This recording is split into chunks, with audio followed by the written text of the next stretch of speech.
to be looking at this. What is this? This is the smallest Trinitron ever made. This is the Sony Trinitron KX4200.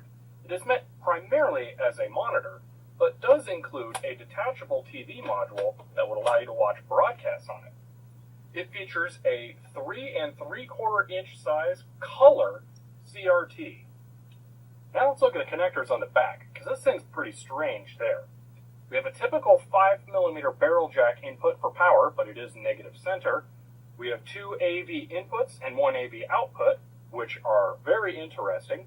And here we have a 12-volt output, which powers the TV module. The TV module also has an external antenna connection and a video output to connect back to the display. Now, let's take a look at these very unusual connectors. On the TV module, we have a standard 5mm female power jack, and we can just plug the power cable in like that, no big deal.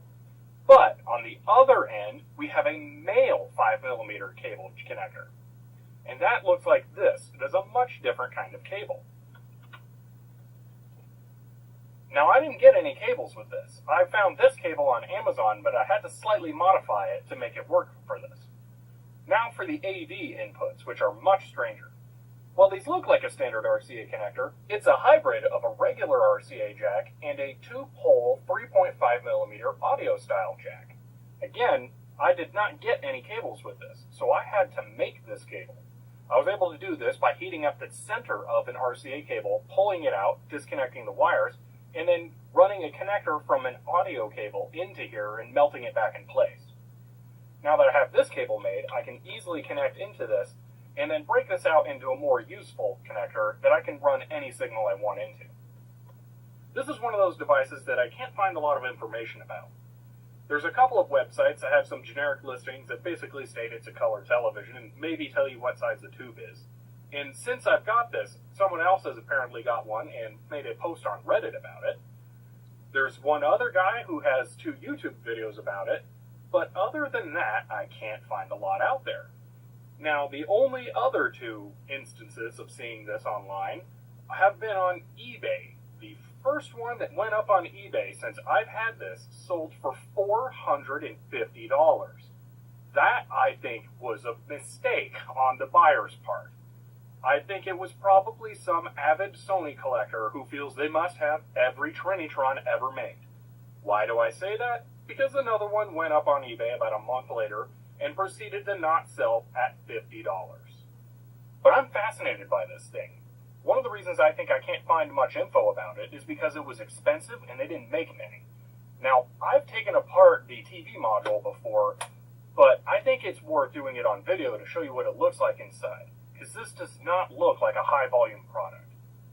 This is definitely one of those things where you want to keep track of where all the screws go and the other little parts that are in here.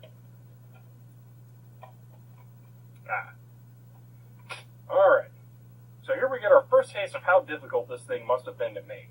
Just on the back side of this PCB, we have 1, 2, 3, 4, 5 wires that had to be added in after the fact. We also have a diode here that had to be added in. It looks like it may have been called for on the diagram, but that should have been on the other side. We can also see this trim pot right there, but that may be just so you don't have to take this whole unit apart to get to it, because from here, this doesn't get easier. Alright, now you have to get down in here and undo 2 screws that hold on the front face. Alright, now that the front face releases, should be able to pull this out, if I remember correctly. No, we also have 1 screw here, and another here.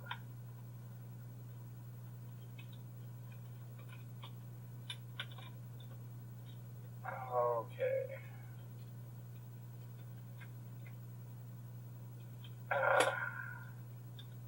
Now, if you're not careful here, you can lose the switch and these rubber buttons. So, now that we have the TV module open, let's take a look at the other side of the AV connector. This is what clued me into it being more than meets the eye, with it just looking like a standard RCA jack. Now here you can see where that audio-video connector mounts on the board, and that we have 3 pins. One will be for video, one will be for audio, and the other is ground. Now, if you try and connect a regular RCA jack into this, you're going to get very horrible sounds out of it as you try and connect video into the audio input as well. When I first got this, I was trying to figure out why I could either have audio or video in the one connector. It took me opening this up to figure out there was more than one contact inside the chamber of the connector. Moving on to the rest of the unit, we can see this nightmare of capacitors just stuck on here willy-nilly. Oh, do you see that little yellow thing roll off? So this board is, if I remember correctly, just held in place with connectors.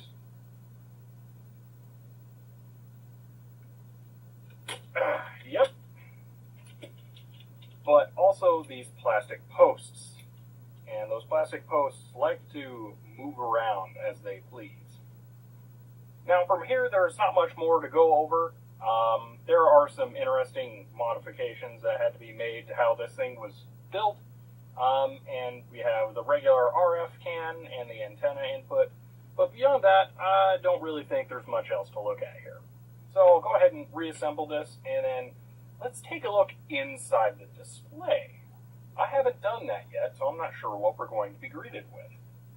Before we close this up, really quick, if we look on this chip and this chip, we see two things that look like date codes. We have 8328 and 8428 for possibly 1984 in the 28th week or 1983 in the 28th week.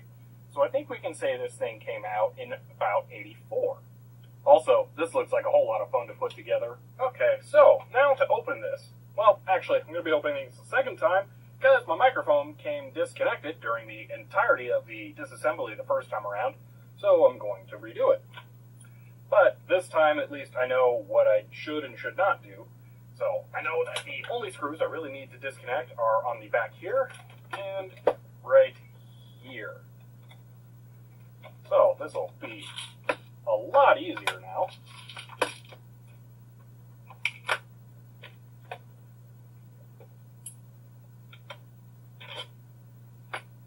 Actually, there is one more screw right here.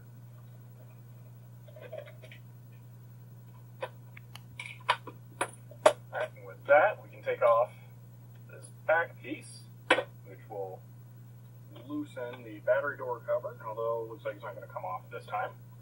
And from here, we can lay out the sides of this, because you need to lift this over the bottom. Ah, okay, that'll do it.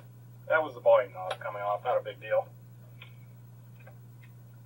Then we'll just lift up that side.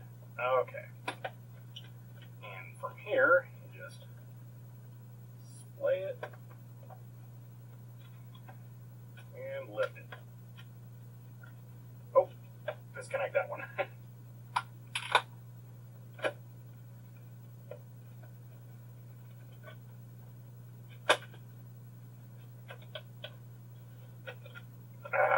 Now we have access to the good stuff.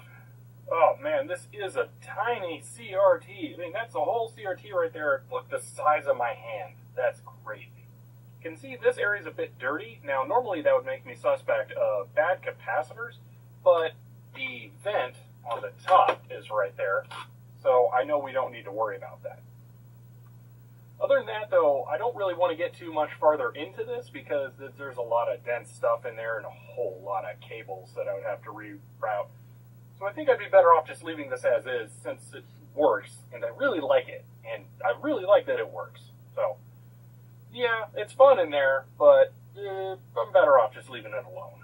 And now for the other part that my microphone so kindly cut out for, I have to open the power supply because the AC cable is bad right in that joint. So I need to cut it and splice it into the PCB. So I already opened this up. It was pretty boring. There's screws all over. Basically, usual thing. So now we're back up to speed. And yeah, so I'm trying to figure out how I can pull this cable through a bit more without needing to, well, I don't know, because it's difficult to get that connector. It's difficult to get this, well, bulkhead off. Yeah, so that's where I'm at right now. I should just desolder this end.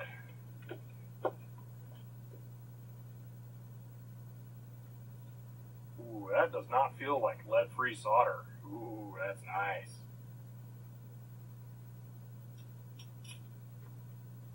Aha! Aha, I think I have it figured out. If you rotate it 180 degrees, then the top can easily fit through the hole. There we go. So the trick is to rotate it 180 degrees, and then there's a, well, no, I think I must have just molded it up pretty good, because that looks about the same.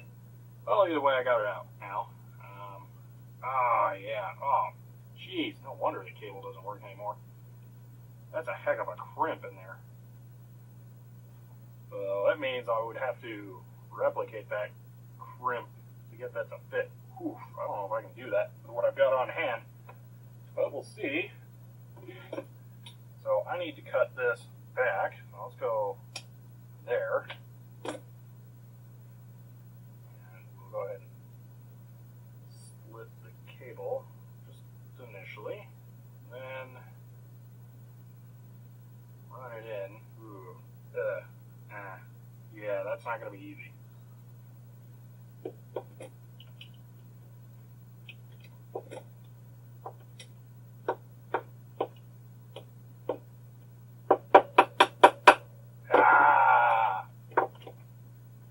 Wow, I can't believe I got that back in. Okay, now to resolder the AC cable.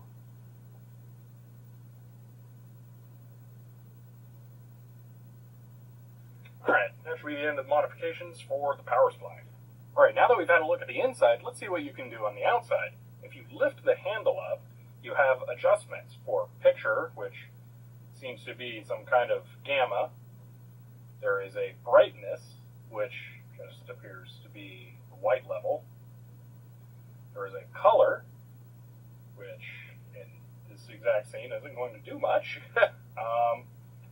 But you can adjust how vibrant the image is, which for video games actually works pretty well. For movies, it gets out of hand pretty quick. And then there is a hue, which you can use to get the color in a little bit more correct. Yeah, it's really difficult to tell where hue should be on a video game, but here's an example of color. You can really oversaturate or desaturate it. Yeah, that's what you can control, and then obviously volume.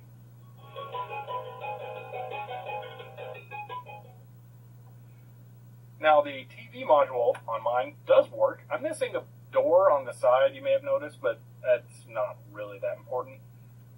And while it does work, there's no television signals to receive now. I have hooked up a 2600 to the back of this before, though, so I do know it works. It is just much easier to run composite into the back, though. Now, one downside to this thing is that it is a mono speaker, so we are missing some of the benefits that stereo can provide. But, being a Trinitron, it has extremely excellent color reproduction.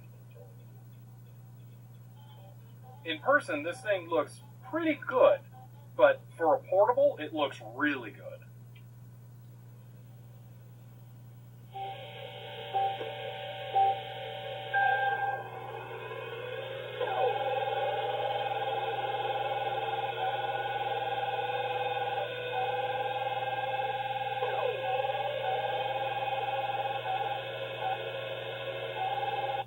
Now, in order to get this to display whatever I want, I'm just using an HDMI to composite video adapter and then plugging that into the cable that I made.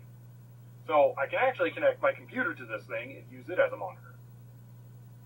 Well, I think that about wraps it up for the KX4200. It's a pretty sweet, tiny little CRT. I don't know how many small color portable CRTs there are like this, but I haven't seen any others. Well, I hope that was entertaining. I'll see you guys later.